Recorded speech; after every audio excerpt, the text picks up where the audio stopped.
Welcome everybody. Do not adjust your screens. It's just like old times here, back at In the Net in Palmyra. Paul Miller and Tom Davis joining you for the call here as the Knights take on Lehigh Carbon Community College. That crazy storm last night impacted our ability to play over FNB Field today, so we were fortunate that we were able to make it out here to In the Net in Palmyra. So we are so happy to join you. Knights have dropped 4 consecutive games, so definitely looking to get back at it. And of course, Dr. Tom Davis joining us here as the color commentator. Tom, it's not only a pleasure to have you back, but it's great to be back here at In the Net. Agreed on both counts. It's really fun to be back doing this again. Could not ask for a more beautiful day today. I'm sure the kids would love to be playing on the Senator Stadium today, but got to tell you, as a broadcaster, it's awesome sitting here in the booth and getting a great view of this. And the an actual booth, as opposed to the booth that we create for ourselves at FNB Field. But of course, and hey, playing here, you could do worse. It's a beautiful field, a short porch out and left. That's the one important thing that we always start off with. 285 down the left field line. Of course, the Green Monster-like tall fence. But as I can have some great memories of Connor Graham knocking out home runs there to left field. So here we go. The Knights, as I mentioned, have dropped the last 4 games, but coming into this game, Lehigh Carbon is on a bit of a losing streak of their own, dropping 5 consecutive. They haven't won since a clash back on April 6th against Middlesex College. Looks like he started him off with a breaking ball here, Paul, right out of the chute. And see if he can establish that fastball. There it is. And that's going to be out to right. And the catch is made by our right fielder, Kaufman. As we look around the diamonds, Smiley is going to be behind the plate. Tanner McCoy at first. Owen Zell at second base. You got Lowen at short. Zach Boyer at third. We talked about Kaufman in right, Thomas in center, Montero will be in left, and our designated hitter today will be Joseph. Just off the plate there for a ball. Be great if he can establish that outside corner early in the game here, but that's going to depend on the old umpire. And you could hear that pitch coming down Broadway, but that one's going to be out of play. Do have our camera angles. Here's a third base shot. There's a shot down first base, so we'll navigate to those as the action dictates. We did get to see Koser last week and did struggle in one of those losses with his control, but if he throws the hook like that, he's not going to have too much trouble today. That was one of the sharpest curveballs I've seen in a while. Over the top, 12-6 drop. Yeah, Koser got the start against Penn State Brandywine, and there's a big strikeout to Shiflett. It's a nice swing and miss here on the fastball to the outside corner. And, something that we were talking about on the broadcast last week with Koser, his electric stuff is obvious. I mean, you could see just from these first couple of sequences how strong of a pitcher Koser can be. His undoing last week was just the free passes. I believe he allowed 6 walks last time. So we want to see him, command that strike zone a little bit better. Yeah, and he's very much a tall, imposing presence on the mound out there. Smith squeezes one through, kind of slipped coming out of the batter's box, but fortunately for him, he was able to make it back up. And again, with that massive, I don't know how it was out here. Tom lives out in this general area. I'm not sure how it was out here and as far as rain, but gosh, we got a quite nasty storm last evening, and so it's probably still a little wet out there. Yes, all of my patio furniture blew off my patio. Oh, wow. And a big swing, can't come up with it. We'll keep an eye on Smith over at first. Smith, they don't have listing for stolen bases here for extending his lead a little bit. Lehigh. McNamara, the DH, big cut. McNamara is hitting .368 on the season with 13 RBI. And as I mentioned, checks the runner again. Lehigh coming in this game at 7-14. So they're looking for a victory just as badly as Central Penn is. Central Penn had won 8 in a row prior to this 4-game losing streak. And remember, this is right in the middle, smack dab in the middle of a 6-game homestand. Yeah. Which, this actually will conclude that. Stretching his lead out a little bit more. It's a good secondary, but I don't know. I don't think he's going to try to steal. So we did drop both those games at Penn State Brandywine, and of course last Thursday the game was moved to 10 a.m. That's why we are unfortunately able to broadcast that one. But we do certainly intend to be there for the last couple games. So foul ball was a hit and run on.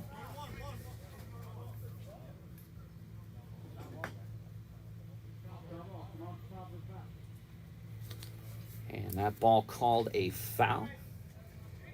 Definitely did hear a little bit of the old aluminum. And that is one of the good things about being this close. At FMB, we're close, but not, not this close. 10 feet away from the action. Just off the plate. Look almost like an intentional, unintentional pitch out.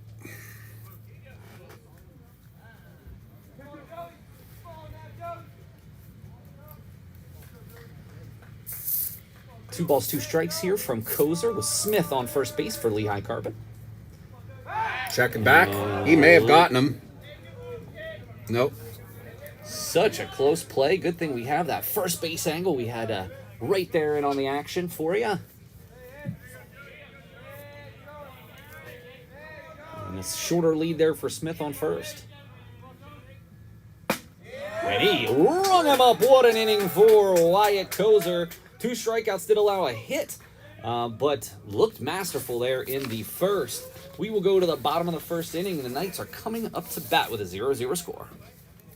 The CPC Film Series returns for the spring term, as Film Series correspondent Nick Hogan presents the classic Labyrinth on Friday, May 3rd. It will be held at the Capitol Blue Cross Theater with the doors opening at 6 p.m. Hogan will present on Jim Henson's Labyrinth, the classic 1986 film produced by George Lucas and starring David Bowie and Jennifer Connelly, about a 16-year-old who must solve a labyrinth to rescue her baby brother when he is taken by the Goblin King. Save the date for May 3rd. Certainly looking forward to the next installment of the film series. I gotta say, I was actually... one of the greatest moments of my career so far was last term when I got to present on Groundhog Day on my birthday. It was such a special occasion, lots of friends and family there, and it was a wonderful time. Well, let's give Nick something to remember by coming out and checking out Labyrinth next month. All right, we'll take a short break and we'll be right back.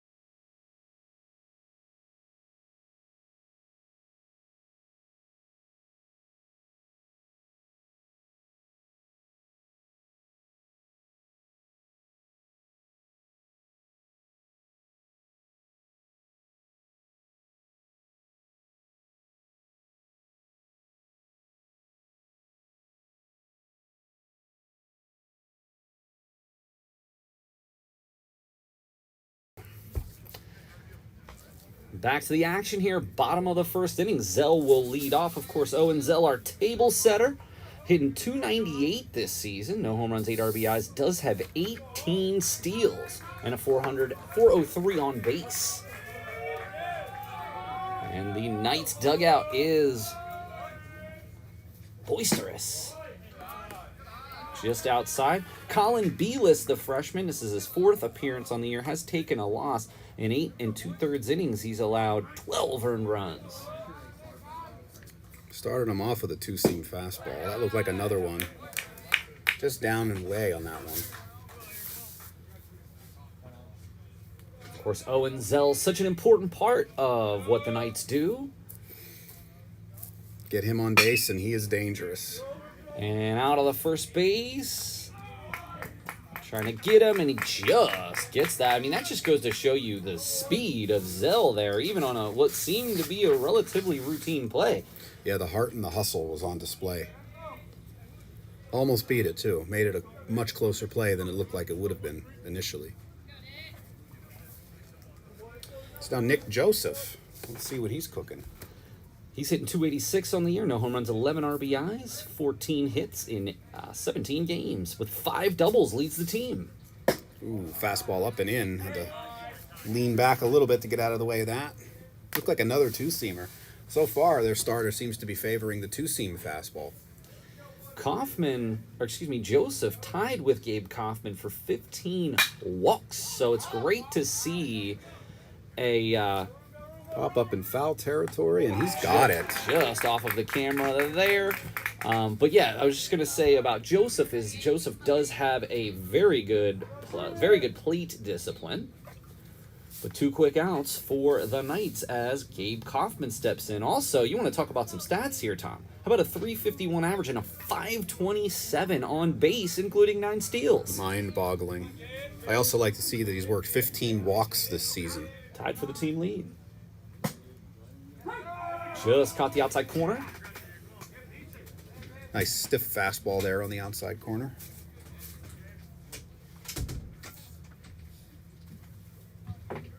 Ready for the next one. And another pop-up down the first baseline. Looks like the second baseman's going to grab that.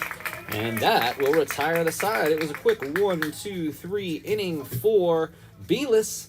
And we will come back here with you in just a moment. Let's get a quick live read here for you. Mark your calendars for Community Night as we welcome all faculty, staff, alumni, and community members for the final home baseball game of the season against Christendom. On Friday, April 26th, join us for a pregame recognition ceremony on Senior Day, followed by a doubleheader scheduled for 4 p.m. first pitch. Catch the Knights under the lights for Community Night on April 26th at FNB Field. We'll take a short break and we'll be back with the top of the second.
Back here with you in the Net Sports Complex here in Palmyra. The Knights and Lehigh Carbon tied early on here at 0. Koser looked good through the first, and look at that hook. That was a nasty hook. Looked like it started in and then swept to the outside corner. Lots of chatter in the visiting dugout. Fastball right on the outside corner. What a pitch. Gets him looking. Incredible pitching thus far from Wyatt Koser as Behrens takes a seat.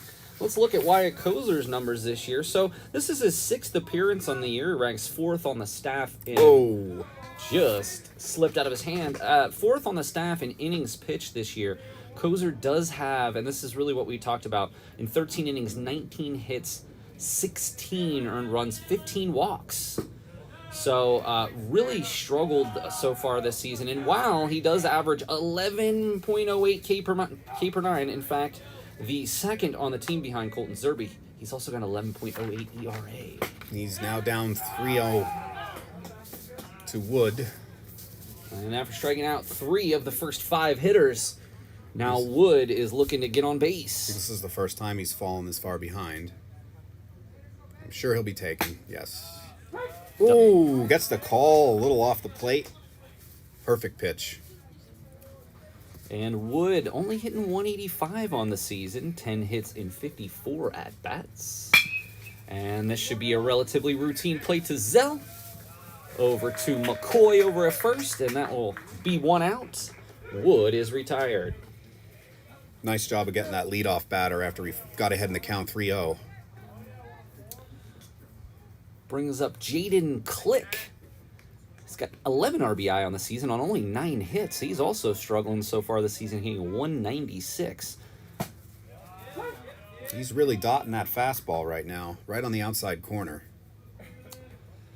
And interestingly enough, as a community college, which Lehigh Carbon comes here with, and I actually looked up, do you know where Lehigh Carbon is, Tom?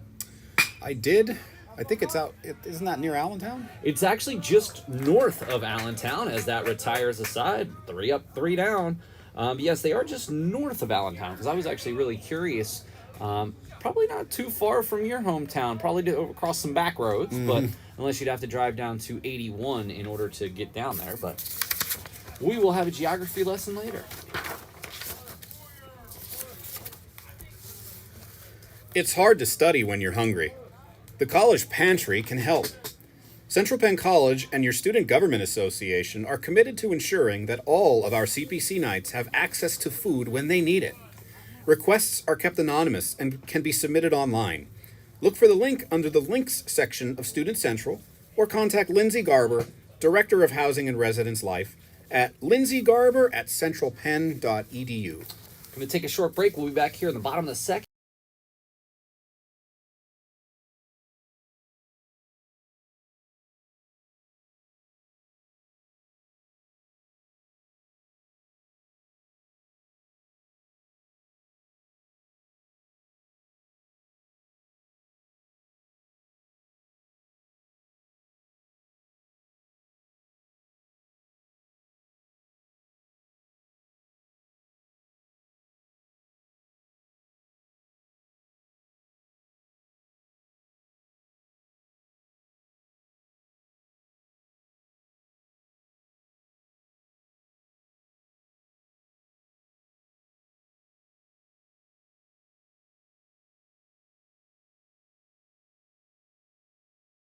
Interesting.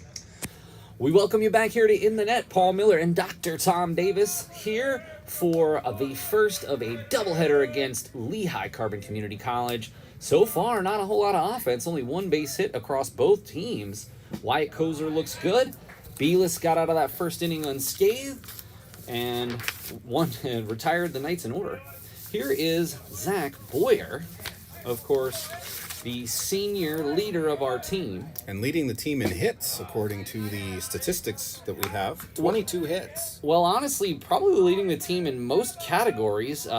Leads the team in doubles, home runs, RBI, and certainly up there with a 500 on-base percentage. Fantastic. So, obviously, Boyer is... And he actually was one we got to see hit a mammoth home run for our last time out against Brandywine in a losing effort. Tom, I don't know if you noticed, but in center field, it appears as if they've extended the high wall from used to, if I'm not mistaken, end at the Texas Roadhouse sign there. It looks like they put on like 4 more panels that are actually a different color. Yeah. Now that you mention it, I am noticing that. Because even, that definitely looks like newer construction. Even to dead center field, you're talking about only 370. So frankly, the dimensions, and 310 to right. So the dimensions down here are a home run hitter's paradise. Yeah. Which is why they had to put such a high wall in left field. 285 with a low wall. It would be a home run derby. Beelis delivers. Ball right out of his hand on that one. Easy take for Boyer. Full count. Tanner McCoy on deck. Here comes the payoff pitch. And that's bang to left field. Nice line drive there for the single. as Zach Boyer reaches base. You know, that was a really nice piece of hitting right there. It was a fastball up, might have even been off the plate a little bit, but he went with it and lined it right to the opposite field. That is a terrific approach. Here we see freshman Tanner McCoy, and what's interesting, Tom, about McCoy is he has been on fire. Hitting .385, 1 home run, 11 RBIs, but he's got 11 RBI in 11 games and only 26 at bats. I think even I can figure out the math on that one. McCoy is definitely a newfound bright spot on the Knights, and I've actually had the opportunity to have him in class. Just a wonderful classmate, unbelievably respectful, and heck of a ball player.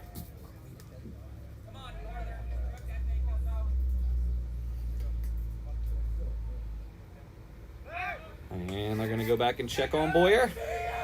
Boyer can run, does have 5 steals on the season. Hasn't been caught. Not one person has been caught more than one time for the Knights this year on the base paths. And that's going to be a tough play. Taylor-made double play ball. Oh, the throw pulls him off the base at first. And a lucky break there for the Knights because, to your point, Tom, that looked like a double play there from McCoy. Nonetheless, McCoy reaches first. So it'll go as a fielder's choice. Good hustle.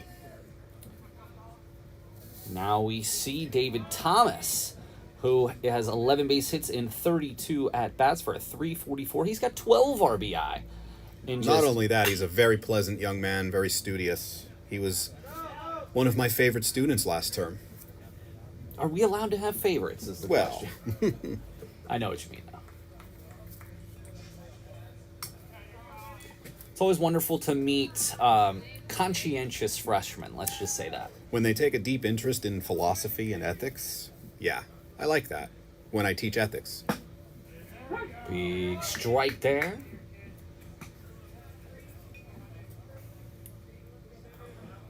Boy, an absolutely beautiful day for this today. I would say.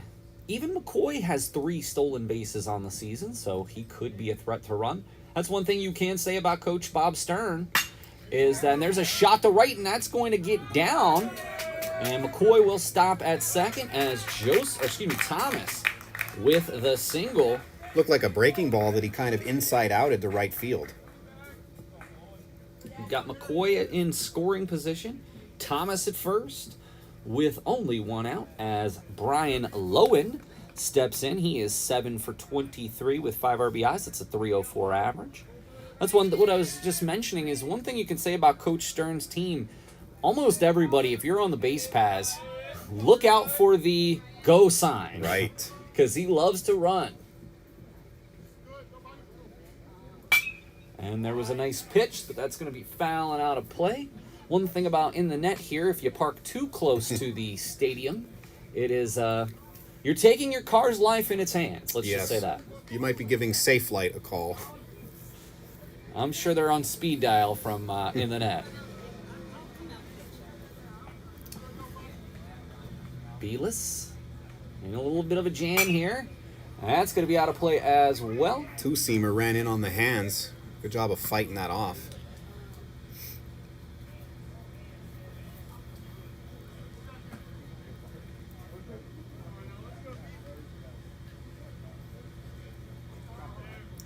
So runners at first and second. Let's see what Stern's thinking here. He loves the hit and run in this position.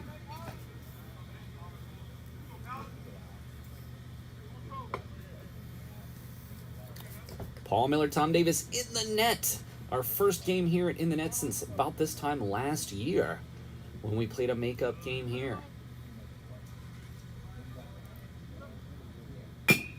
And low and off the plate, they're going to call that a foul ball.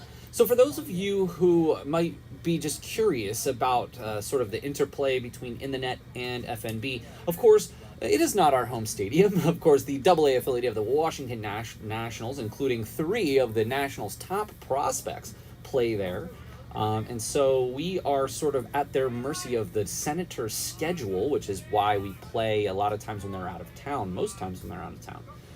So it is difficult to do make-up games. And they're going back to second, and boy, McCoy. Just in there.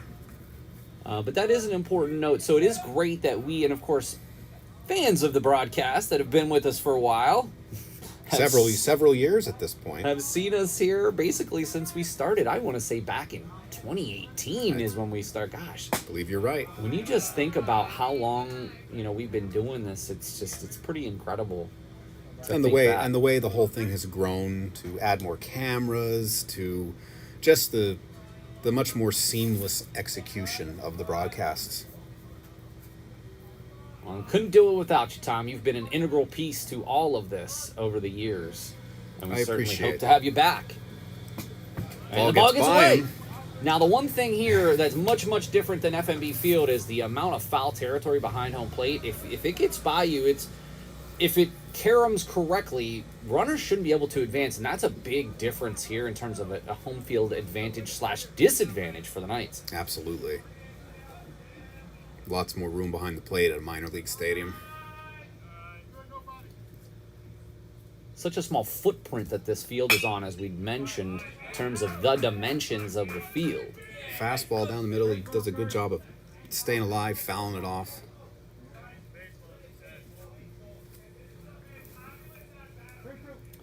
Full count. One down. First and second. Let's see if the runners move with the pitch. One out, I would be cautious. And he struck him out. Lowen down on strikes. But that was a heck of an at-bat. He worked that count very well, and give him a lot of credit there. He did. He made him throw it. Let's see what Jafrandi Montero can do here. And Montero's had a really good season, 6 of 19, 7 stolen bases, 5 RBI. Sneaky fast, from what I understand.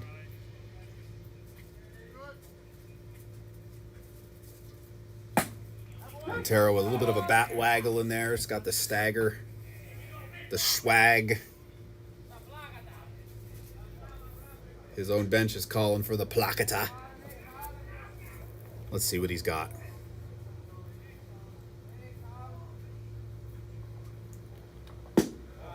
Low and away. Runs got to 1-1. But yes, that being said, we do greatly appreciate the opportunity to get to play over at FMB Field. And I would point out, you can always go to senatorsbaseball.com for more information about Harrisburg Senators games this year. We got to go out, Hunter and I got to go out for opening day. That's amazing. Ooh. And this is going to be a tough play to short the underhand, and only needed a single out. So the Knights threaten, but do not push a run across. We will go to the bottom of the second inning. Still 0-0 contest. Central Penn students are invited to a virtual career fair through JA Inspire of Junior Achievement to explore careers and organizations. JA Inspire will be available to students from right now through June 30th. That's right, a career fair that's available for over 3 months. Starting now, you can register an account at jascpa.vfairs.com. Last year, the exhibit hall featured booths from over 60 companies. Each booth includes a description of the company, videos, as well as job and internship openings. Other tools included in the career fair are webinars within the auditorium and career readiness activities within the activity lab. If you have any questions about the career fair, contact career services at centralpenn.edu. We're going to take a short break, and we will be back here with the top of the third.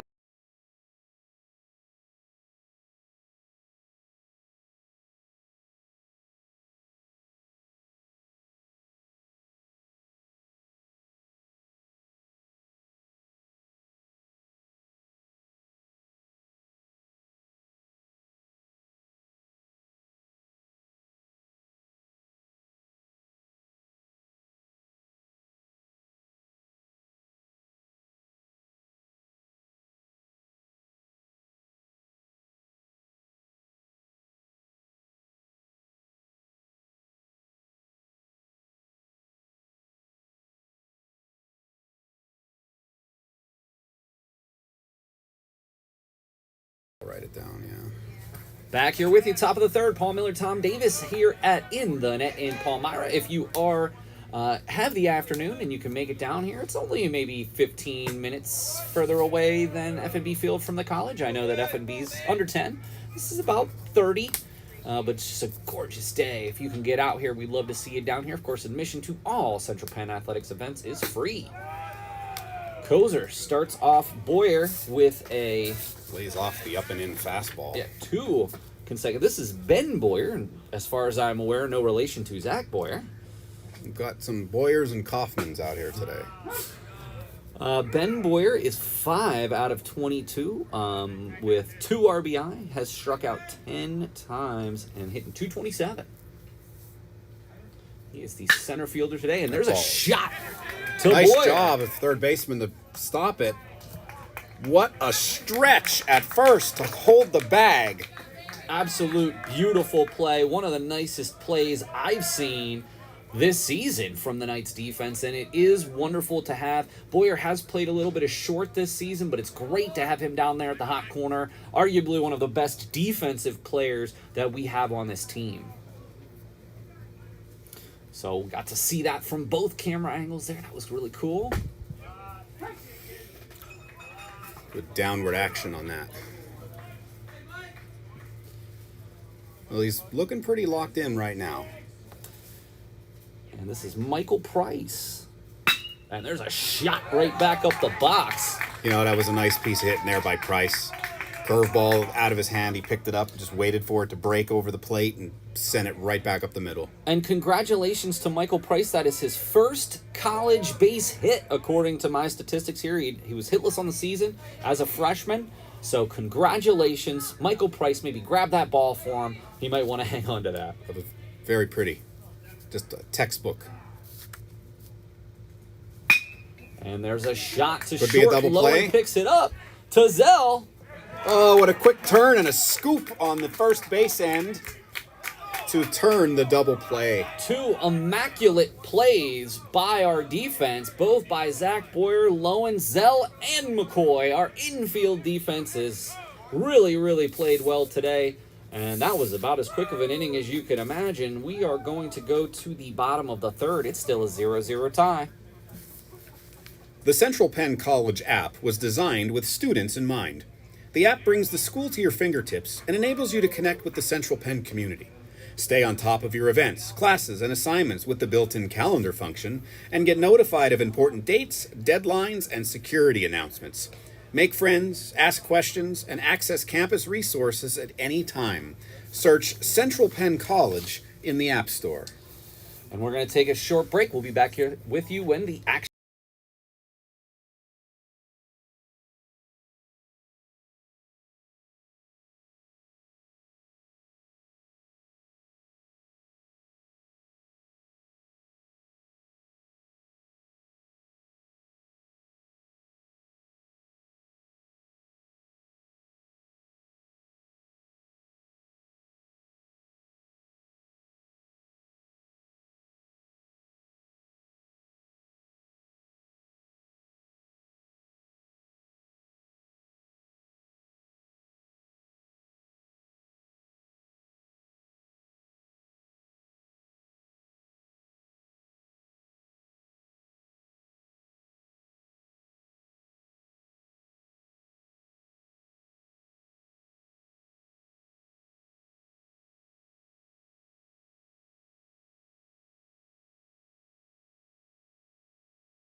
Back here with you. Paul Miller, Dr. Thomas Davis here from In the Net in Palmyra. So happy to be here with you on this beautiful afternoon.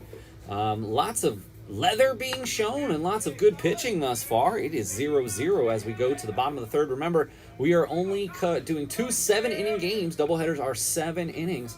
So we're looking to see some offense here and have the Knights get on the board. Again, we mentioned earlier, 4-game losing streak for the Knights. Need to get off to Schneid here today against Lehigh Carbon. Smiley here showed bunt on the first pitch. I think that was just to get a good look. And Smiley in 14 at-bats this season has 5 base hits, 6 RBI, and is hitting .357 with a .571 on base. 7 walks. That'll play. 21 plate appearances. That'll play. And there's a shot to third, and it takes an odd bounce, but leadoff runner on. The outfield grass appears to need a trim. That ball just kind of died in the grass out there. Left fielder had to come in and pick it up with a dead stop. With all due respect, in the last 7 days, I would calculate at least 3 or 4 inches of rain, right? True. The early part of last week, we got 3-4 inches of rain plus whatever happened last night. Yeah. Maybe that was on their schedule today, but, we kind of took up the field. Very, very well could be. There's the bunt from Zell. Zell's got a chance to beat this out. Close play at first. And good sack bunt there from Zell as Smiley goes down to second. He almost stole a single there. And that's the thing about Zell. I mean, even if he is sacrificing, there's a decent chance that he legs it out depending on how the bunt's gone. And I've seen him do that multiple times on not only this season, but last season too. Speed is really just one of those X factors in baseball. A team that has the speed has an advantage. Oftentimes, even against the teams that have thumpers up and down their lineup, because speed doesn't slump. Ball gets away from the catcher there for Lehigh. Joseph popped out to first. Number 286 and 11 RBI on the season.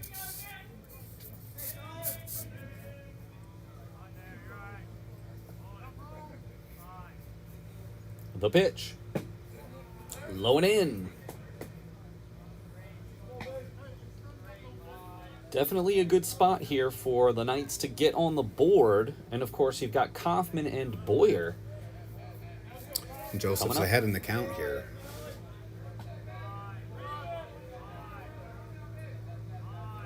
The pitch. Does catch that outside corner on the slider. Still trying to decipher the differences between the slider and sweeper. Of course, I understand the inherent differences, but standing right behind home plate, it's a little challenging to determine. Yeah. A sweeper almost moves 2 directions. Like it starts off like it's moving toward one side of the plate and then comes back very slowly across the whole plate. Whereas a slider tends to start straight like a fastball and then just book it hardcore glove side. Questionable call there down the third baseline. That looked fair, but ruled foul. We will not argue.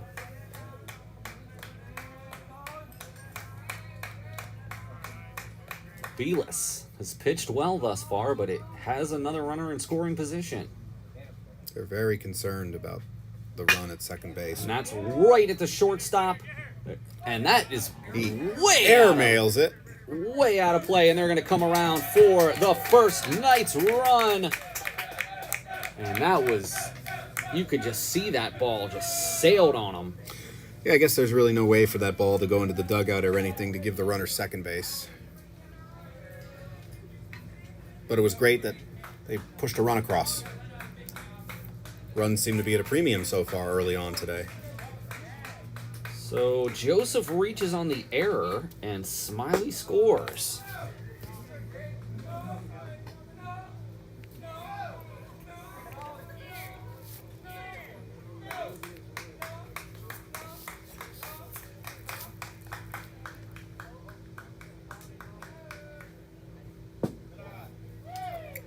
Nice job laying off the pitch down and away there.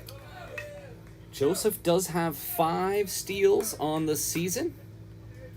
1 time caught. So we'll keep an eye on him.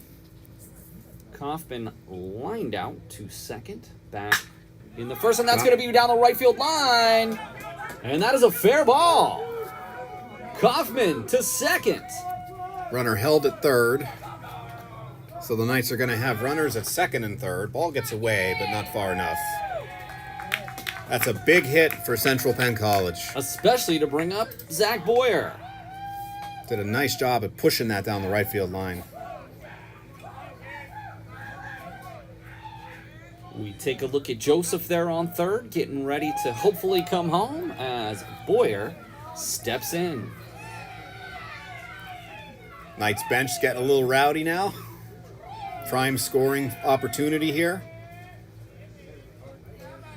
First baseman in. And that's right up the middle. And that will score one in. And they're going to Stern holds Kaufman there at third as Joseph scores. And the single and RBI from Zach Boyer. I think Kaufman could have scored on that, but don't want him to make the out at home here.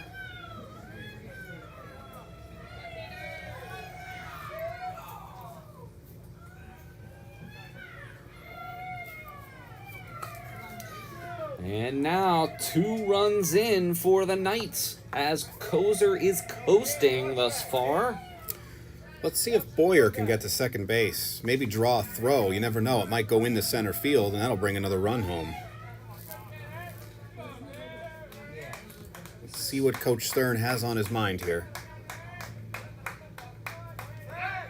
Looking at Boyer. They're thinking the same thing you are there. And another chance for McCoy. And again, we've said about his just unbelievable 10 hits and 11 RBIs in 11 games, 26 at-bats. And there goes Boyer. Oh. And that is going to be in center field, but what a nice catch. Runner was halfway at third, so no opportunity to tag up. Beautiful catch there. And McCoy got all that one. It was just right at the center fielder. Yeah, sinking line drive that the center fielder did a good job of getting to. And McNamara, again, excellent play there. Easily saved a run, if not more. Thomas singled back in the second. Another single here would definitely drive in a run. Again, concerned about the runner at first. If he thinks he can steal, he might be going here, especially with the risk of the throw. Wouldn't be surprised to just see defensive indifference here. There he goes. There's a shot up the middle, and he had a shot at him. It's shortstop, but could not. At least he kept the ball on the infield, but another RBI from Thomas. Yeah, that was a tough try. Ranging to his left, he ended up back in the outfield grass. It would have taken a really perfect throw to get him.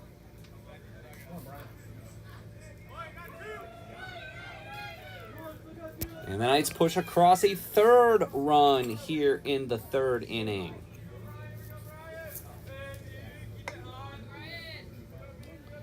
Low and up, he did strike out in the last inning, and there are 2 down.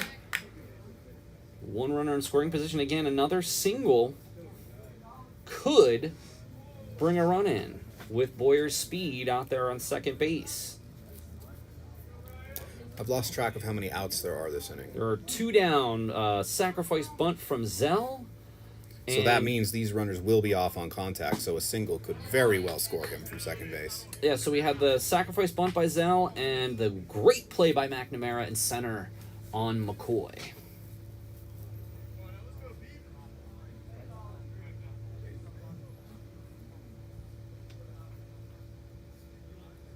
The pitch. Nice slider there.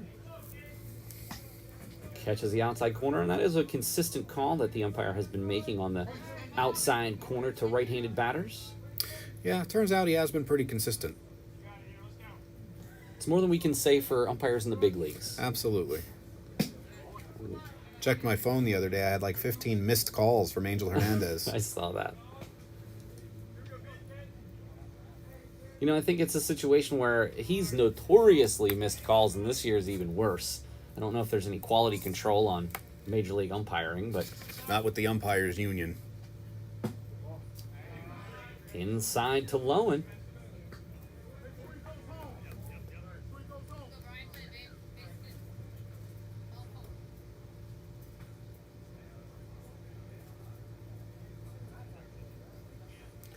Lowen would love to sneak one through the right side here. A huge hole there. Both runners go, and that will walk him. So Belis has gotten himself into a whole heck of trouble so far in this inning with... And now Montero has the opportunity to do some real damage here. Absolutely. Bases loaded, only 2 down. And 3 runs in for Central Penn. And Fights off a fastball inside. Unfortunately, it landed foul. Although it would have been nice for it to land on that baseline out there. Yes. One thing, and I know that I heard them talking about this before the game, it's very difficult to see the baselines down after the infield on the outfield grass. Yeah, especially with the grass this high. I think that's part of the issue. Yeah. Ooh. Curveball stayed up. Good eye there from Montero. Knights lead 3-0 here thus far. We're bottom of the third inning from in the net. And there's a shot to left. And here comes Boyer with another run, and we're going to bat around.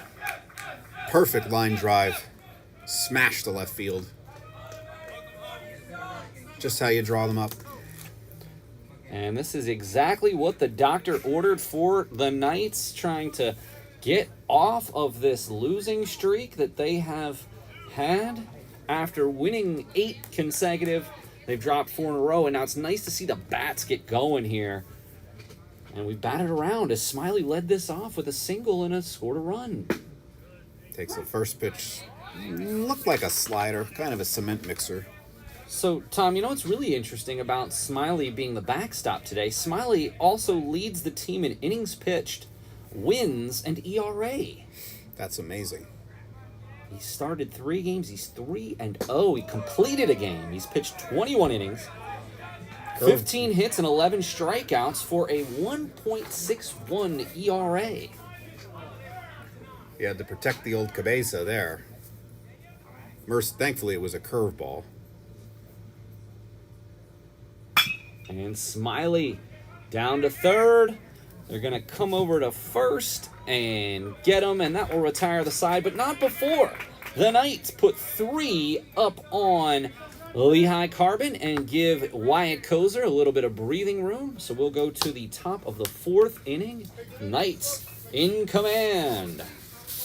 Well, I did want to take the time to talk a little bit about the Nightly News Media Club. Of course, the Nightly News Media Club at Central Penn College is always looking for new members. Members have the opportunity to get hands-on experience writing for our student publication, the Nightly News, being a part of our Nightly News podcast, or being a part of our sports live stream broadcasts. And as part of the added benefit to being a part of our live stream broadcasts, they are paid positions through the student worker program. Please email me, Club Advisor Paul Miller, at paulmiller@centralpenn.edu if you would like to hear more about what we have to offer with the Nightly News. We're going to take just a short break, and we'll be back here with you when the action resumes.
All right, we are back here. Paul Miller and Dr. Tom Davis here at In the Net in Palmyra.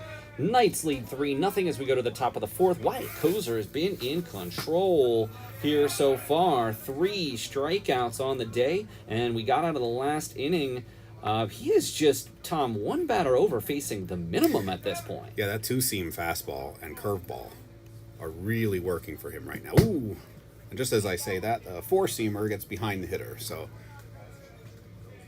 But overall today, he's had much better control than we've seen in recent outings. 100%.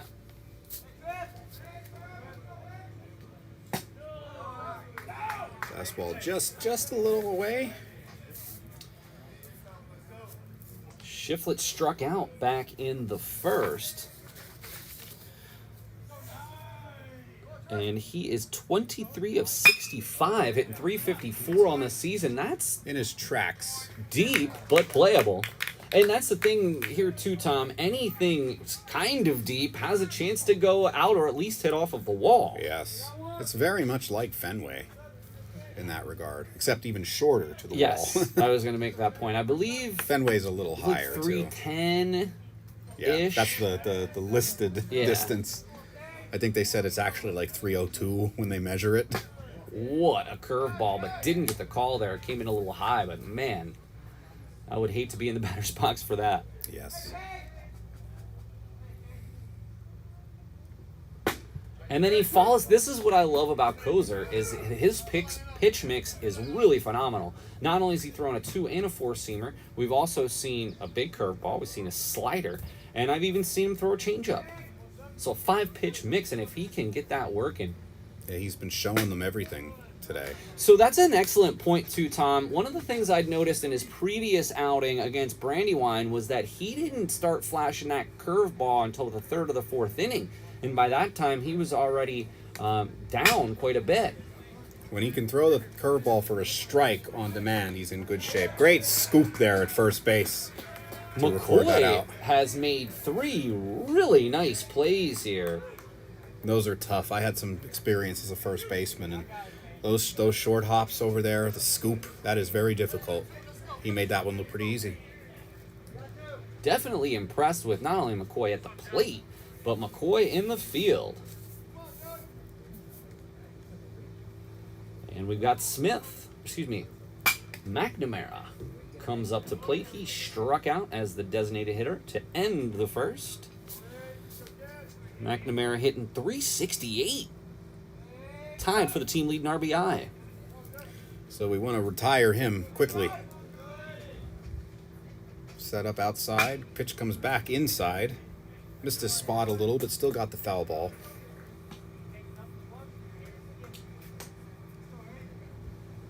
I'm feeling a curveball.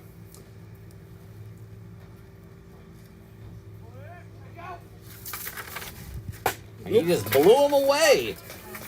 So, other than the base hit in the first, he's allowed 2 base hits as Koser, but as one batter over the minimum through 4 innings, this must be one of the most impressive pitching performances I've seen for the Knights this season.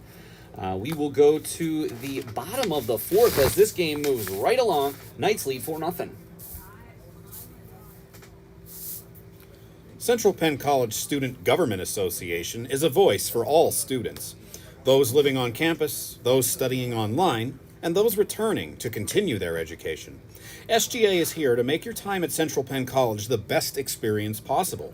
You can contact SGA with any questions, comments, or concerns by emailing sga@centralpenn.edu. We will take a short break and be right back here with you as the Knights.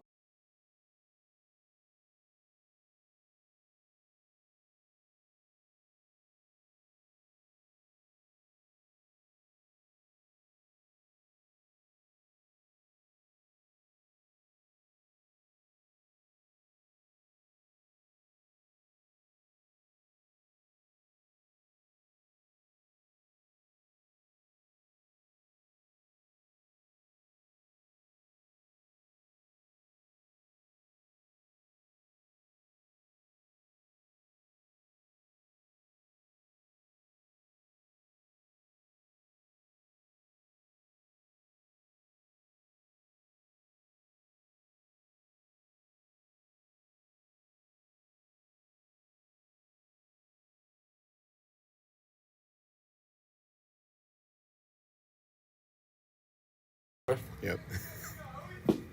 Back here with you in the net, Dr. Tom Davis, Paul Miller here with you for the Nightly News Media Club. So happy to be here with you. Thank you all so much for taking time out of your day to catch up with us, be it at work, at home.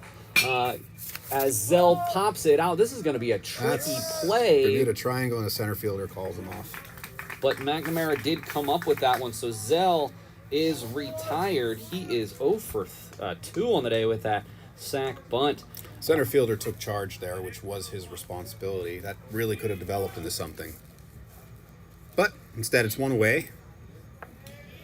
Joseph reached base on an error, and a run did score. But it's a big cut. Just tips that off the end of the bat. Might have been a changeup. 0 for 1 for Joseph. 286 on the season for Joseph. Comes straight on back.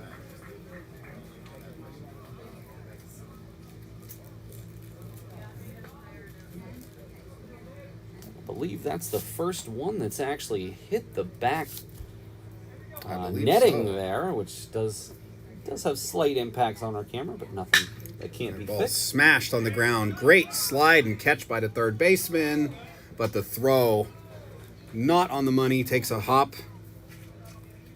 And that, I believe, is the third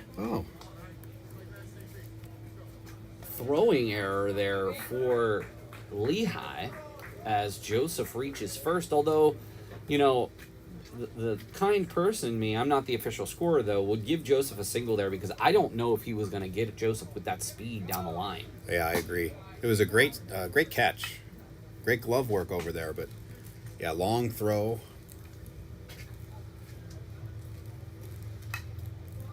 Kaufman doubled and scored.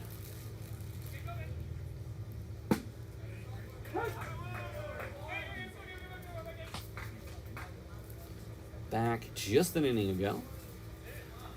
As I mentioned, we will give Joseph that hit, but again, I'm not the official scorer here, so you'll have to go to centralpennknights.com for more information about the individual stats. Time called. Umpire not happy about something. Sounds like some of the chatter coming from the Knights bench.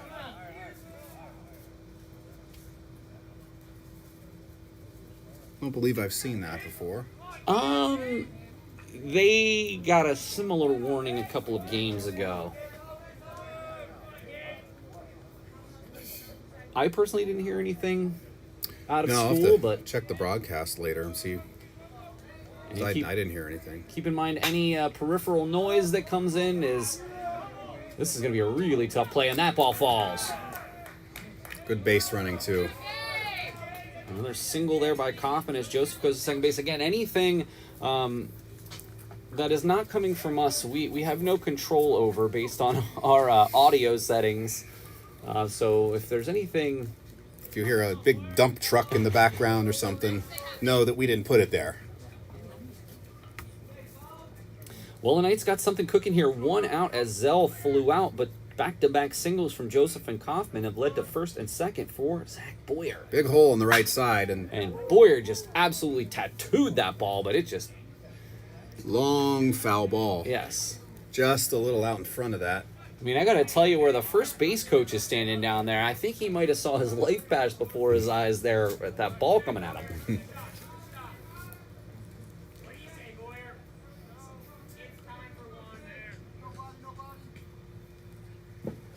And that's low and almost gets away from Price. But he keeps the runners at first and second.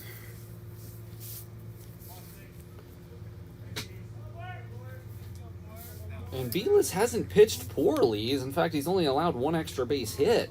Got through the first two innings with relatively unscathed, and there's Boyer. Right to that hole. And right to the aforementioned hole on the right side. And it looks like they're going to hold Joseph. And now the bases are loaded for Tanner McCoy. As I mentioned, McCoy has just been insane thus far with 11 RBI in 11 games, hitting .385. Also has a home run on the season. And that was at the last contest against Schuylkill, which unfortunately we dropped 7-5 in a single 9-inning contest. That was before last Thursday's rainstorm that we happened to get in the morning. Chases a pitch, breaking ball. Probably very eager to do some damage here. Just got to wait for the pitcher to come to him.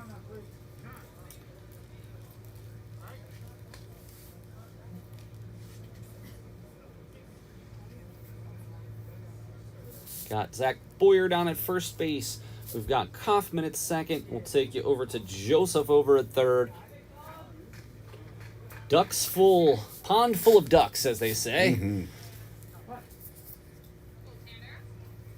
What can McCoy do here? Inside. Almost took that one off the hands. Those are the tough ones to watch on TV when they get hit in the hand or wrist, because you just know how painful that is. And you worry about injury the minute that happens. Broken hamate bone. And there's a shot to left. That's going to be extra bases. And that is off the wall as McCoy, 1 run in. Base runner fell rounding second, so he won't advance. The 2 runs do come in. Let's just hope Boyer is okay after the spill. That ball got all the way to the wall. I didn't think it was going to. It was smoked on a line, but it just kept going. So the single there, 4 consecutive singles as we check on Boyer. Obviously an extremely important piece of what the Knights are doing this year. But that... And Coach Stearns is being extra cautious here, making sure that he's okay. He seems to be. He's going to stay in the game. Which is, of course, a sigh of relief for the Knights. Absolutely. And 2 more batted in for McCoy, and it looks like this might be it for Belis. I'm going to stick here with you to see if this is just a visit or if this will be all. It will be all for Belis. He will check out after going 3 1/3 and allowing 6 runs. We are going to take just a short break while the new pitcher comes in to warm up, and we will be back here with you in just a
back here with you in the net. We do have a pitching change.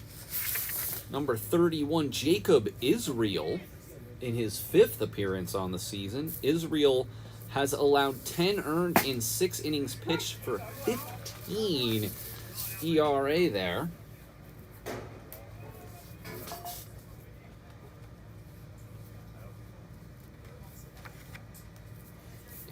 And of course, Beal is still charged with the 2 runners on base should they come around and score. When they come around, that ball's outside. Only 1 out. Zell with that 1 out and 4 consecutive singles by Joseph, Kaufman, Boyer, and McCoy. Joseph and Kaufman scored. And McCoy with 2 RBI today.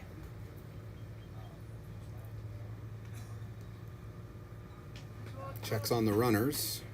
Very worried about the runner at second. Ball in the dirt. again, not much room for the ball to get away here. The irony here is the ball was not in the dirt. It's just turf. Yeah. Yeah, I was going to mention that too, folks. Those of you who don't recall or maybe joining us for the first time, the infield here at In the Net is actually turf. As pristine as it looks, it's turf. Yes. So we get some tricky hops. That being said, though, Tom, I mean, this is in a situation where we did have to move fields today. I'd mentioned that at the top of the broadcast, but I did want to reiterate that, of course, we do play our home games at FNB Field on City Island in Harrisburg, but due to the massive storm that went through last evening, the field was not going to be ready in time for today's contest. So we were able to move to In the Net, where Central Penn fans will remember we've played many games here in our program's history before we started going over to FNB, and even did a makeup game last season down here. And it's always fun because we've got this little booth here. We've got nice amenities. Of course, not quite as nice of a field as FNB Field, of course. Right. But our perch here is pretty nice.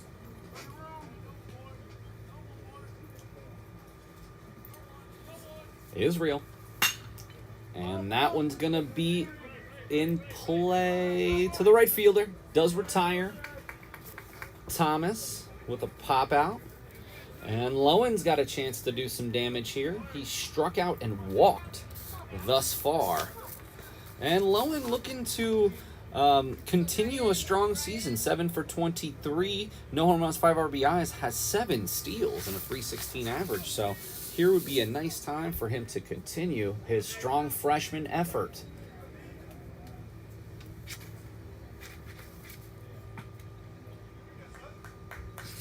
Can Israel get out of this inning? And that's just foul. Ooh, that almost looked like it went over the bag. Wasn't foul by much, but was foul.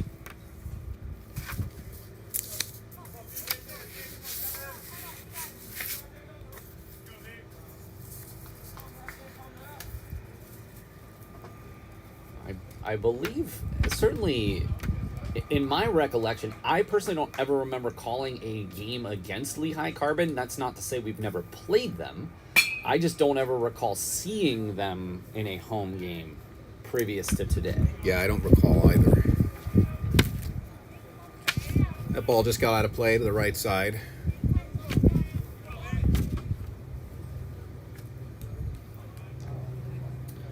Lowen 0 for 1, struck out and walked today.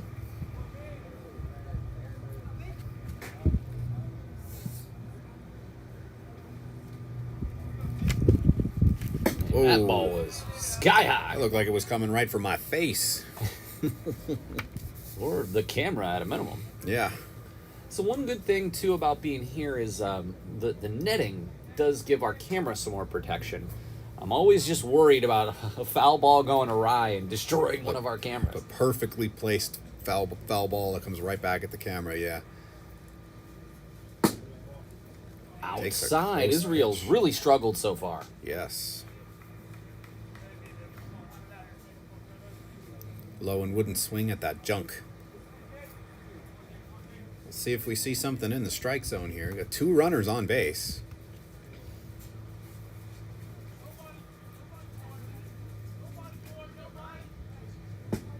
Low.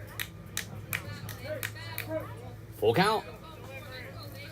And this is going to be a really important pitch for both teams. Very much so. Kind of a key spot in the game here. Can Israel get out of this inning? And Lowen fouls us straight back.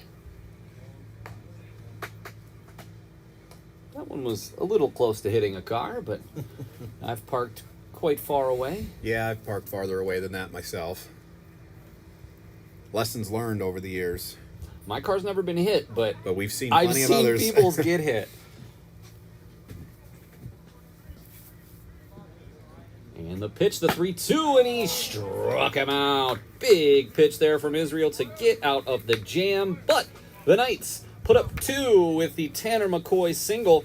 And we will go to the top of the 5th inning. The Knights lead by 6.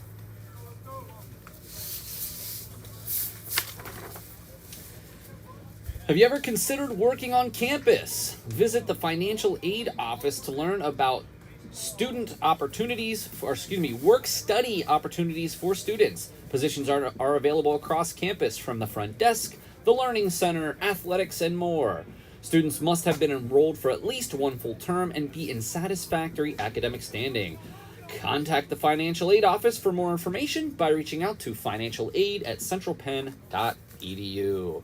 We're going to take a short break, and we'll be back here with you, see if Wyatt Koser can continue his dominant pitch.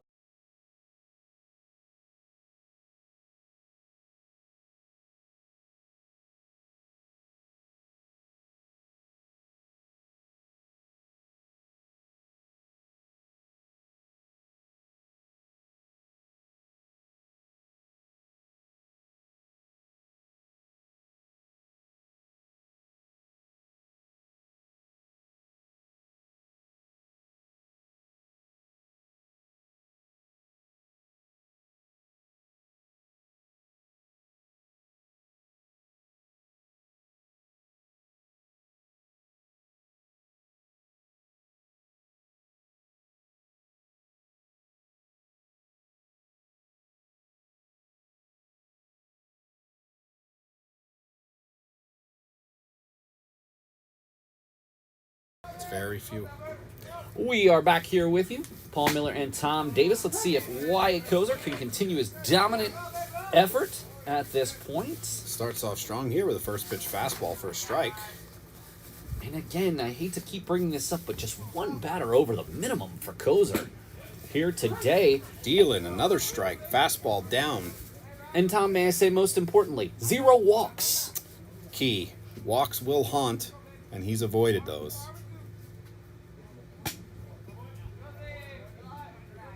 Barons struck out in the 2nd. As we start the 5th, Knights lead 6-0 here on a beautiful day from in the net in Palmyra. He rung him up. 2 strikeouts in this game for Barons here. Barons was not happy about that call. I think that could have gone either way, but it went in the Knights' favor. How about 5 strikeouts, no walks for Wyatt Koser? And that's, you know what, that umpire's been making that call all day long, including that exact same pitch. Yep. I mean, that's like back-to-back pitches in that same location. Right on the black on the outside corner. Maybe even a little bit off. He seems to be giving them maybe about a ball each way. And another big swing there from Wood, who comes up empty. Wood grounded out to second back in the 2nd inning.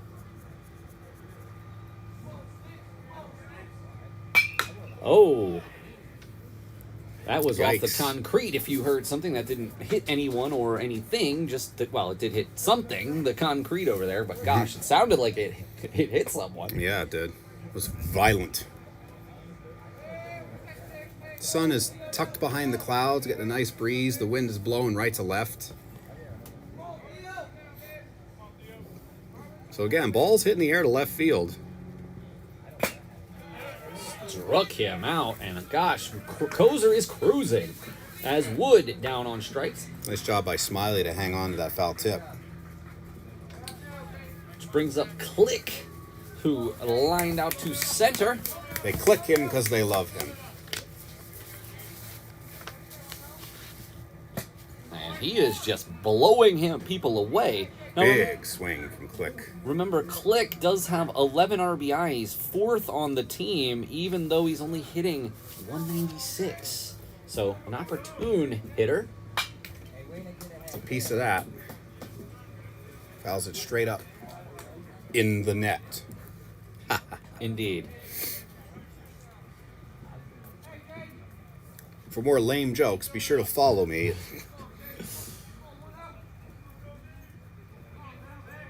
Back-to-back strikeouts and struck out his last 3 batters, has Koser. He's rolling right now. There's a fastball. Just high. Must have been high. That looked pretty center cut to me. Well, we've gotten the black, if you will. And there is a play. This is going to be a really tough one. Lowen should probably eat it. Yeah, that was difficult. His weight was moving in the opposite direction. Very hard to make that. Unless you're Gunnar Henderson, you're not making that play. I mean, even Gunnar would probably struggle with a play like that. It's in a combination between probably a slow, even though turf field with the wetness, it's probably going to roll more slowly. Your body is carrying it away from you. You got a fast runner going to first. You have to have an absolute cannon. Personally, I would have eaten it, but Lowen made it a play, so give him credit. And here is Boyer, grounded out to third. Fouled straight back our way.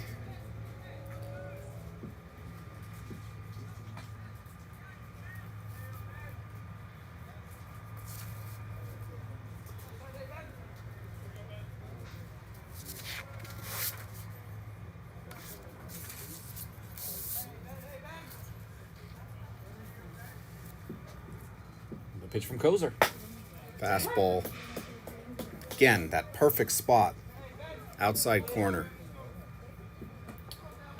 And I'll tell you, this would be the guy to get out because then that would still bring the 9th place hitter up next inning.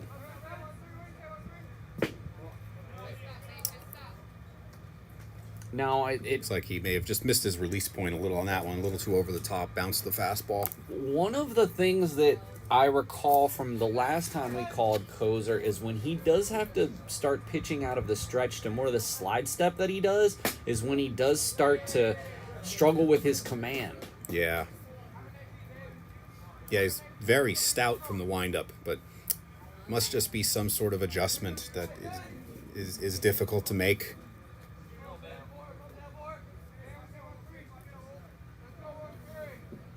See if he's in the zone here. Yep. Almost close got play him. First.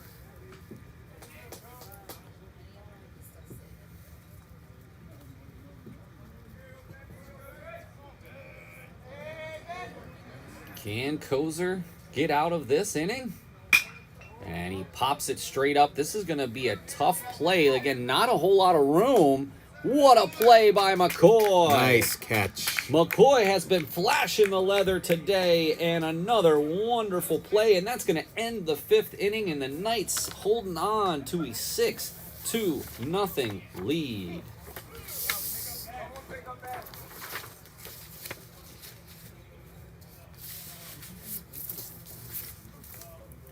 Calling all gamers, Central Penn College was recently accepted into the National Association of Collegiate Esports. We are now a part of the association that boasts more than 130 schools and over 3,000 student athletes. If you have any interest in the Central Penn Gaming Club or the esports program, please reach out to club advisors Michael Picote or Donnie Lewis. And, of course, the national champion Central Penn Knights. In fact, to my knowledge, the only national championship that the Knights have brought home was in their first season of esports. If you want to listen to some more about the esports program, we had both Michael and Donnie on a podcast last term. You're obviously watching us on our YouTube channel. You can go over to our YouTube channel and check out some of the podcasts that we've done with our esports team. We also have podcasts come out every even-numbered term week on Tuesday, though I do want to point out that tomorrow our podcast will not be coming out because our baseball game wrap will. So look for our first podcast of the term to come out on Wednesday of this week. We're going to take a short break, and we'll be back here with you as the Knights.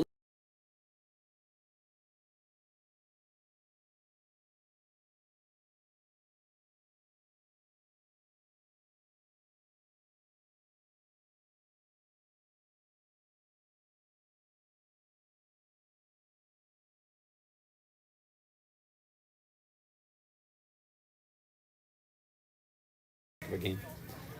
Back here with you in the net, Paul Miller, Tom Davis for the Nightly News Media Club. Thank you for joining us on this Monday afternoon here. We will be back here with Game 2 of the doubleheader as Montero whiffs at the fastball. Some straight heat up and in. Montero 1 for 2 on the day with a single and an RBI. One of the 6 batted in for Central Penn.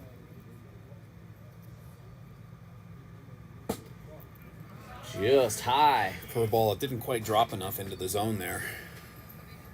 May have even been a slider, come to think of it. To me, that looked more like a changeup, personally. But I think it had a little bit too much glove side movement. Another good pitch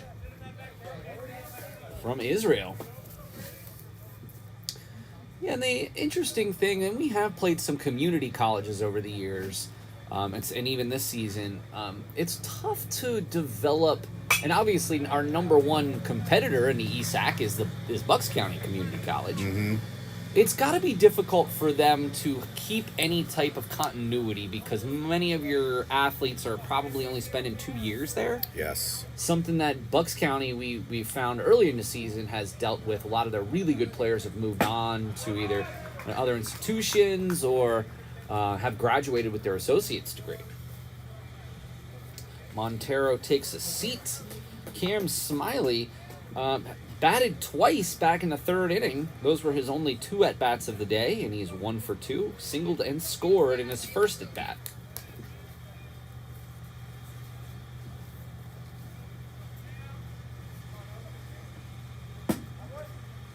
That looked like a slider. Yeah, that one had a wrinkle on it. In there for a strike.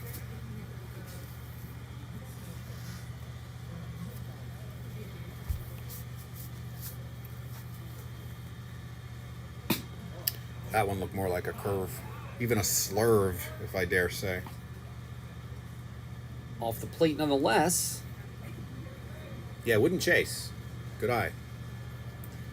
Smiley has got to be one of the early season MVPs for the Knights. Not only is he an ironclad backstop who's played pretty well offensively, I actually haven't gotten to see Smiley pitch, I don't believe, more than an inning this year in the games I've called. It was mind-blowing to me that he had pitched so many innings thus far this season and pitched quite well in those innings. Good take there. Very close pitch. And, I think one of the tough things for Coach Stern here is not only trying to get everybody playing time, but getting his pitchers enough work that they stay into a groove here. So this has only been just 6 days since Koser's last start. So I would love to talk with Coach Stern more about how he determines who's going to start and those types of things.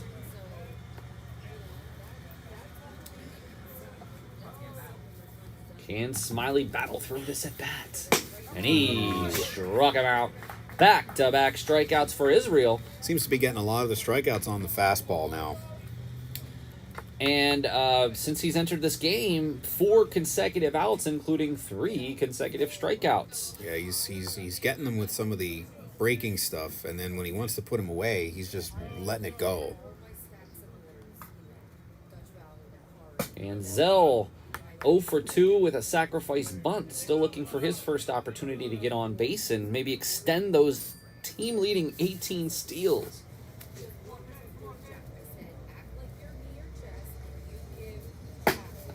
Fastball off the plate. Looked like he overthrew that one a little bit. Got to wonder, maybe he is a bullpen specialist. Comes in for maybe 2 innings, just lets it rip. Because he's definitely showing some serious velocity. Tom, he has started 1 game and did take the loss in that game. But to your point, I would imagine that it does seem like he 4 games, 6 innings. Assuming, maybe he got through 2, it looks like the rest of those games are probably 1-inning outings. Yeah, so he's here to let it rip, and he's been doing a good job of that. Indeed. He's definitely stopped the bleeding for Lehigh Carbon as Lehigh Carbon down 6-0 at this point.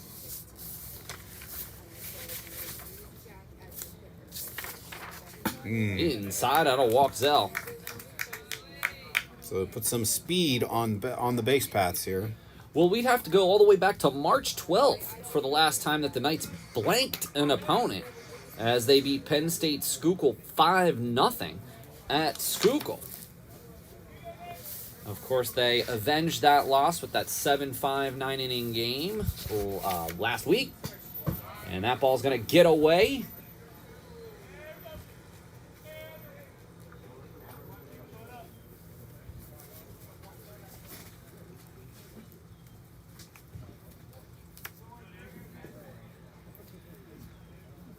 Zell with the base on balls.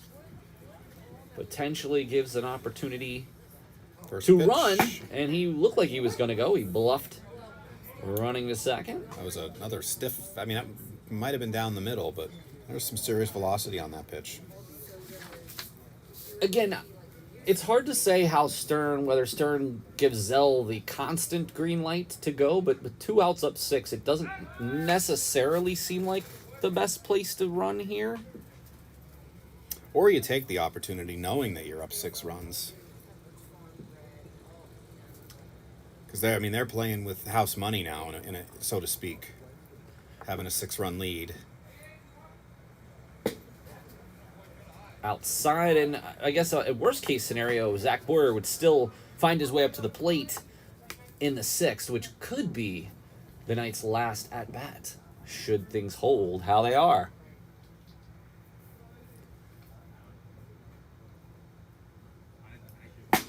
Big cut there. The slider is working for Israel.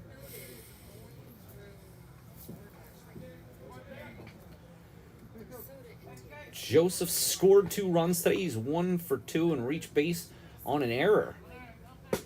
Fastball upstairs that time. Zell is just taking a massive lead.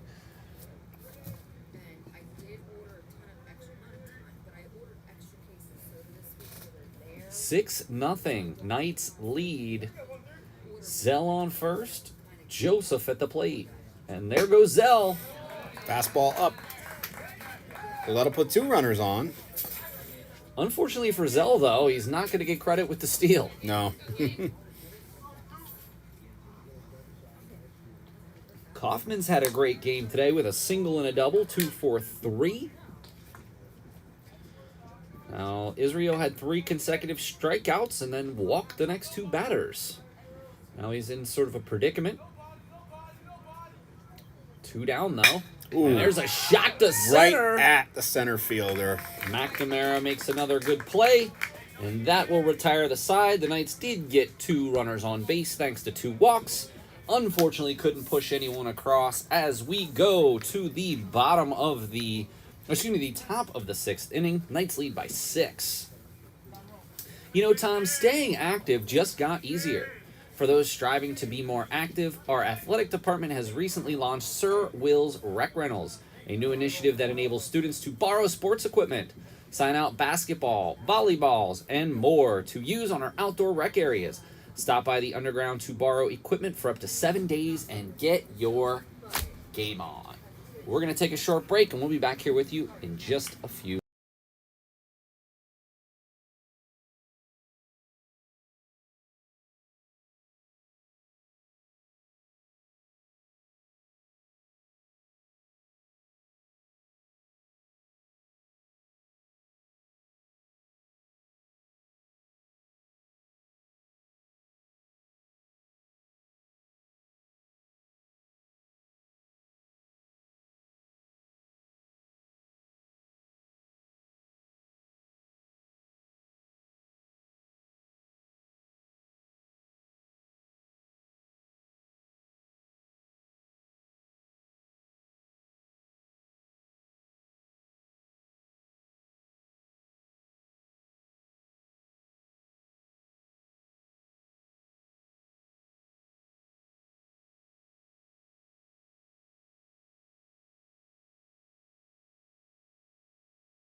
Okay, top 6.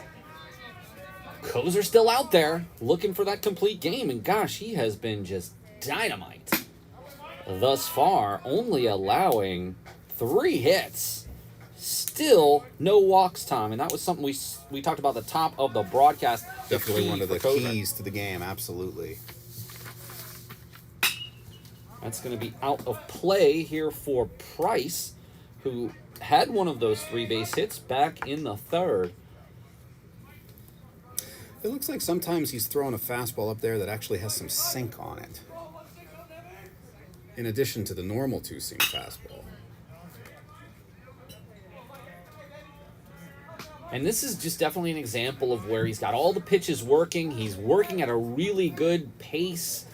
He hasn't had a bunch of people on base that he's had to deal with working out of the stretch, and we made that comment last inning that what we've noticed is when he does pitch out of the stretch, he does give up some control. Yeah, he seems to end up going glove side a lot when he's pitching from the stretch. The pitch from Koser. That's going to be fouled straight back. Got him to swing at one in on the hands there. That could have hurt.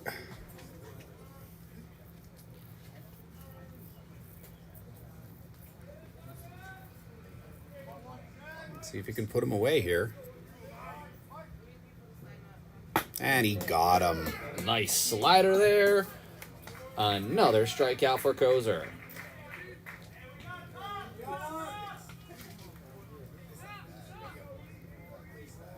Strikeout number 7 for Koser.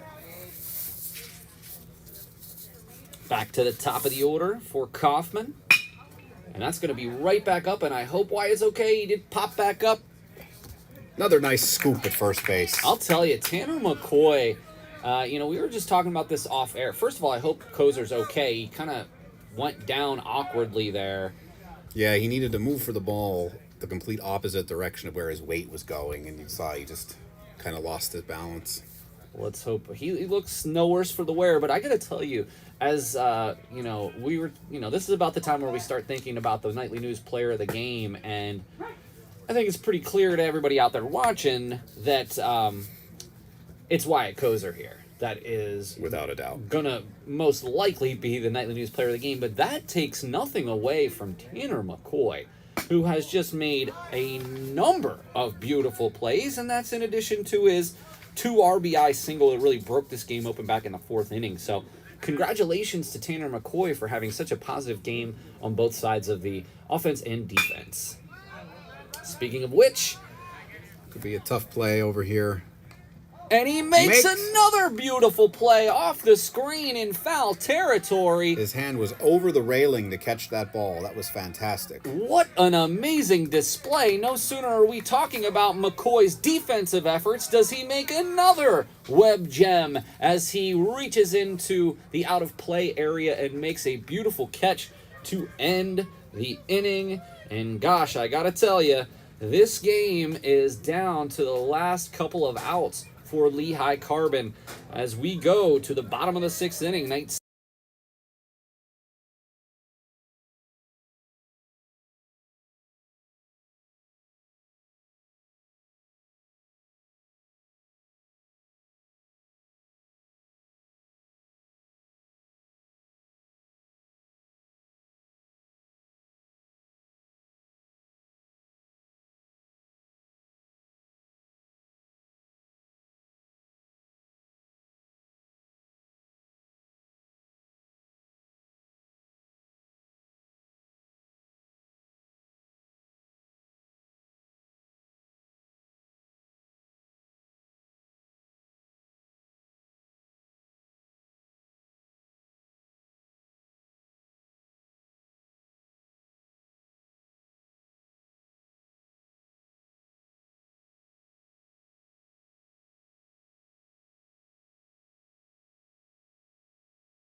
back here with you in the net, and that's going to be right down to first base, and right at the first baseman is Boyer, so that will quickly retire 1 pitch, 1 out. Zach Boyer. And here's Tanner McCoy again.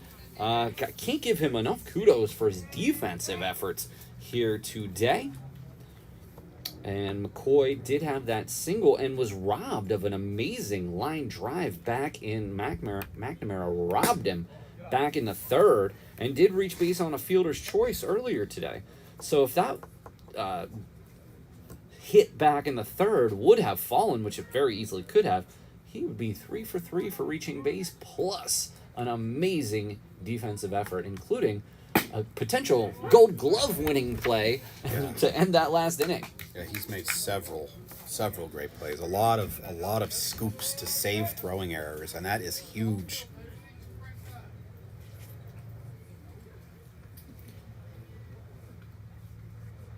And his real deal's gonna be outside.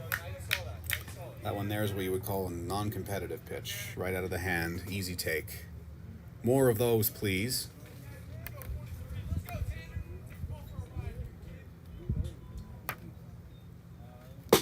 High and tight.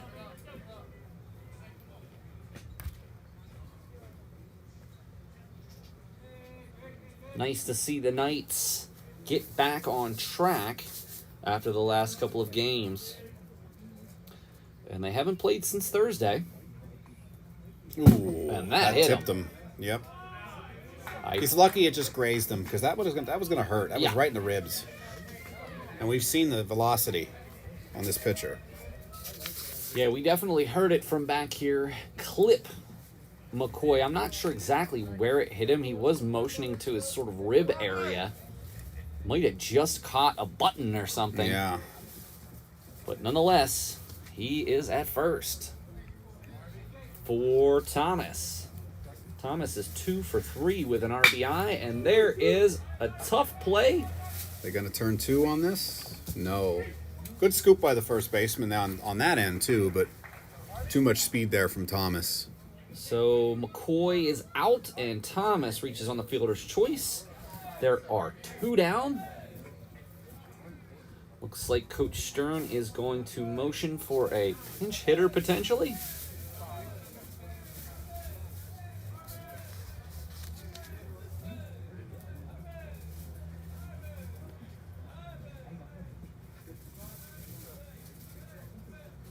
Looks like we've got a couple of new guys coming up. This is going to be Harvey McLean.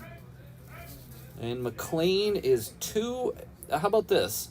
He's got 2 hits and 8 at-bats, including 2 doubles and 5 RBI, hitting 250. Wow. McLean is also pitched this season, 3.2 innings pitched. So McLean is another one of those folks who is doing it all. Took a little off on that one. Looked like a changeup, just trying to get them off the speed. Let's give them enough of those fastballs. They will time them.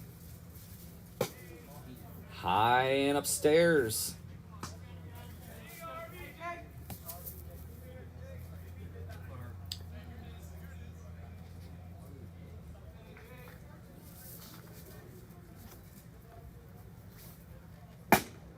Big swing and a miss from McLean.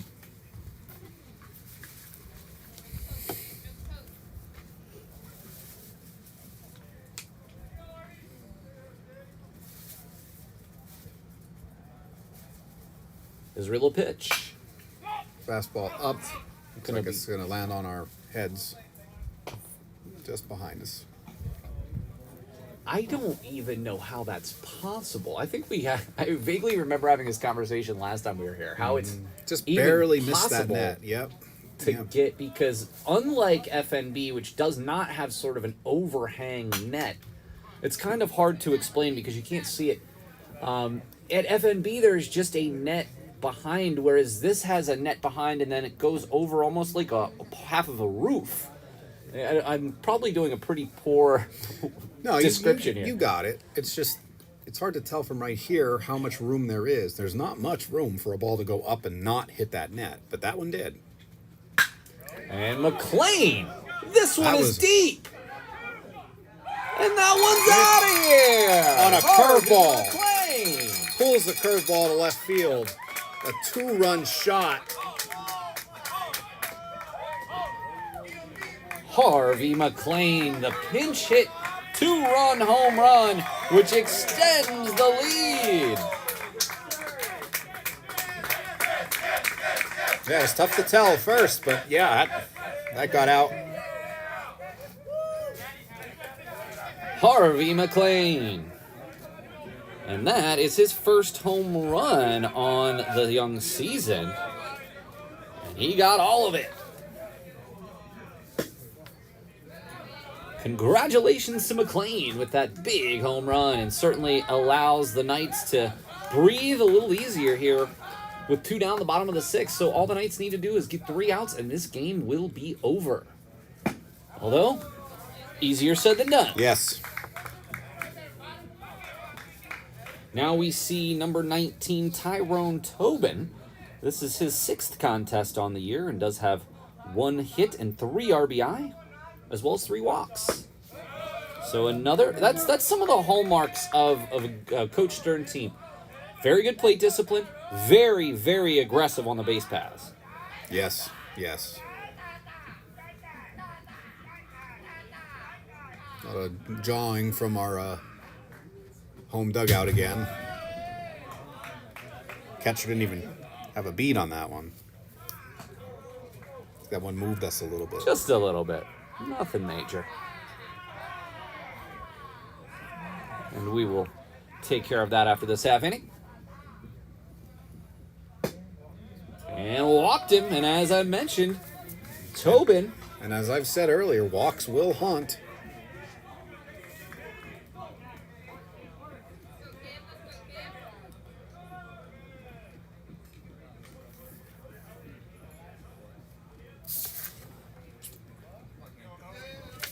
And this will bring up Smiley again. 1 for 3 on the afternoon. Smiley pies. I haven't had a smiley pie in 15 years.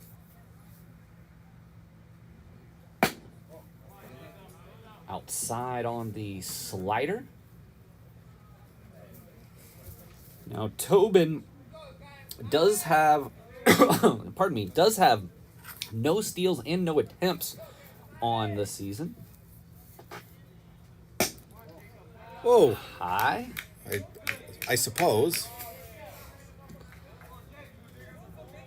Again, a beautiful day out here in the net in Palmyra. If you are wanting to come out and see some free baseball, we still have a doubleheader game coming up. Yeah, get out here. It's beautiful. And these are just the kind of days that you just dream about when we do this. Absolutely. Versus the first day of the season. And I don't even think it was the first day. I think it was the second day when it was low 40s and windy. But that's what broadcasting these games is just kind of seeing how the weather is. I mean, when our season starts at the end of February,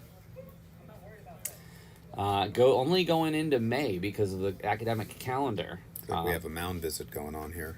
Yeah, it's definitely different in different situations here. Big 2-run home run for Harvey McLean,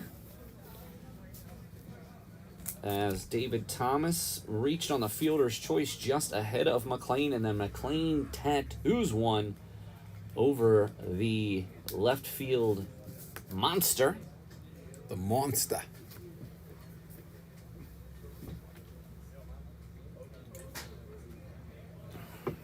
I'm not entirely sure what this conversation might be, other than there's 2 outs, and to just try to throw strikes, maybe trying to settle him down, give him a minute.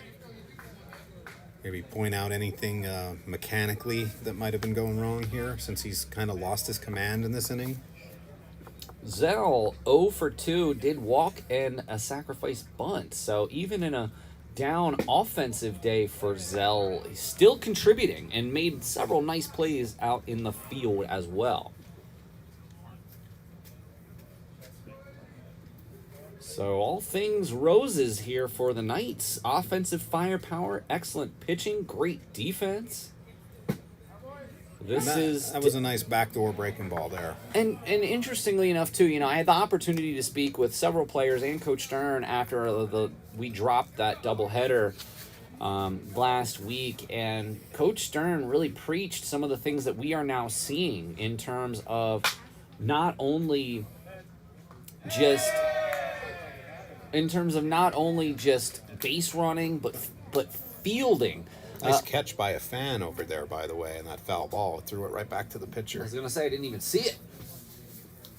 That is one thing. We don't have quite the field of view that we do over at FNB, especially in terms of out of play. Yeah.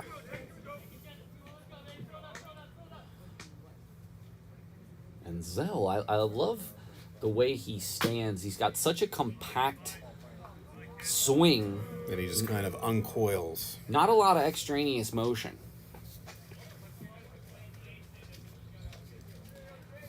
Zell hitting .298 with 18 steals. I'm sure he would admit that he's maybe not quite happy with how his offensive output has been this year with only one extra base hit. Pardon me, 2 extra base hits. He has a double and a triple. So 15 of 17. But that being said, with reaching base, 27 times, he's got 18 steals. You might as well just basically all those singles essentially turn into doubles. Yes, exactly. And this is going to should be a routine play at second, and is. And that's going to retire the side, but not before Harvey McClain with the big 2-run home run. And the Knights are going to lead by 8 as we go to the top of the 6th. Can the Knights get out of it and secure a victory?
Paul Miller, Tom Davis back here with you. We are in the top of the 7th, and Wyatt Koser is looking for the complete game shutout. Can he do it? Just a little bit up with the fastball there. To do it, he's going to have to face the 3-4-5 hitters, though, so no easy task. As Kane Smith, 1-for-2 on the day with a single. And Kane, how about this for some stat line this season? How about a .433 average with 13 RBI? Tied for the team lead. Pretty solid. Swings and misses there. Good pitch. Down and in. Kane Smith second on the team behind Barons in at-bats. By far, first place in hits. Another foul straight. We've never had it, and now we've got 2 in the last inning. It'll be okay. Yeah. We're professionals, folks. We've been doing this for a while now.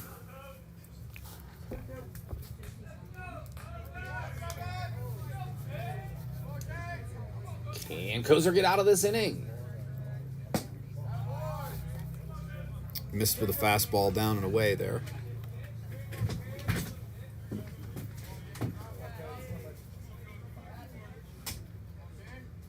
Here comes the pitch. Swing and a ground ball foul to the left side. So we'll do it again.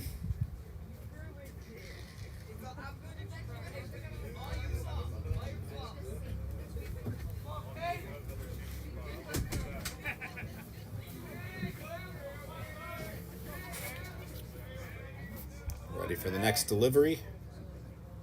Swung on and grounded to shortstop. Fielded cleanly to throw to first. No need to scoop that one. Right on the money.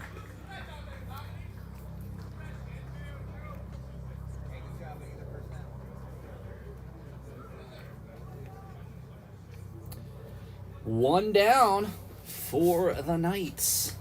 McNamara steps in. He is 0 for 2 with 2 strikeouts.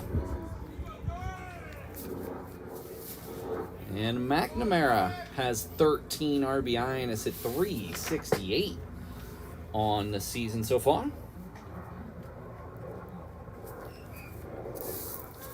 Two more outs. So see if Koser can lock it down here. That's right back up the box. Nice play by the second baseman. Oh, baby. Unbelievable play by Owen Zell. The dive, the quick turn, the strong and accurate throw. That's got to be one of the plays of the game here, though there were several. But gosh, and there's really none bigger at this point, to be perfectly honest with you. Really. That was a web gem, yes, if I've seen one. No question about it. And at this point, Koser is dealing.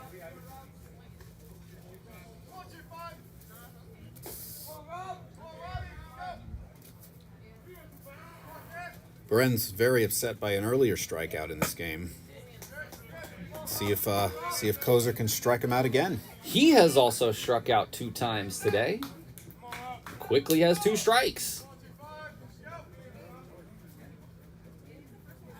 And that should do it. Center fielder's camped under it.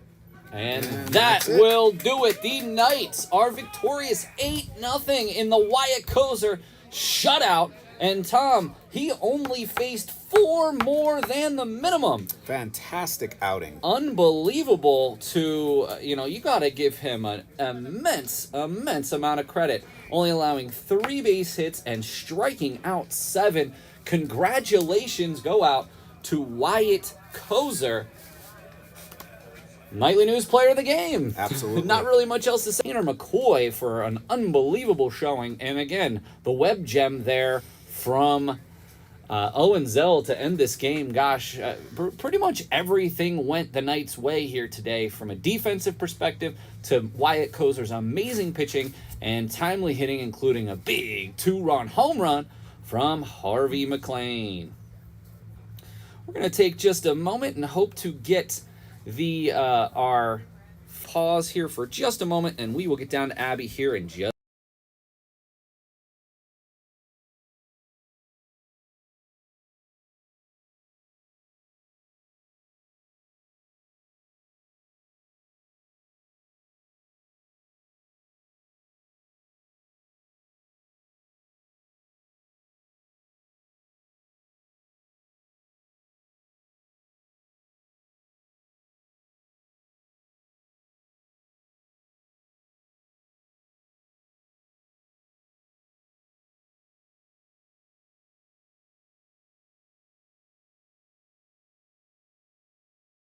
How'd you feel coming into today? I was thankful that it was warm out today, and I always throw better when it's warm out, nice and loose. I felt good coming in. Had a 4-day rest. Just came in. Woke up to a text saying that the game was canceled at F&B, so a little change in scenery here, but I like pitching on this mound. I haven't had a problem here before, so not bad.